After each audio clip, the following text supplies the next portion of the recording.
Creative, don't stop.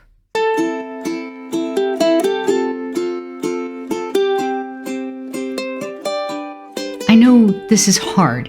You may not be getting support from anyone directly in your life. You may have in fact been told to give it up more than once. You may not be reaching your goals. You may not be managing the level of quality that you want. Don't quit. The world tells you to quit. The world tells you that if you're not making enough money to significantly enhance your income, that you're wasting your time. But you're not. You are not a machine that makes money. You are a human being. You are a human being who comes from an entire life of surviving and processing and trying to understand what happens to you and everyone around you. You are a human being with something to say. And that something actually does matter. It really does. It's not just the recognizable names on the marquee that matter. You do. You're human.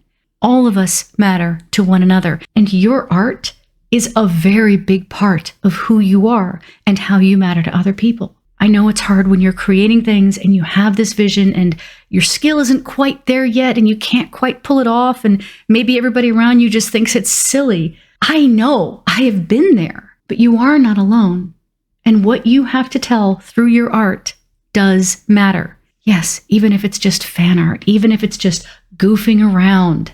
Yes, it matters because you matter. And I promise you, there are people out there who like the kind of thing that you're making. It can take a lot of work to find those people, but they are out there. Just whatever else goes on, don't quit. You matter, and so does your art. Even if you haven't created in a long time, it's okay. You can start today. There's no penalty. Take a few minutes. Sit down with me today. Give yourself permission to make something tiny and something messy. And together, let's make something new.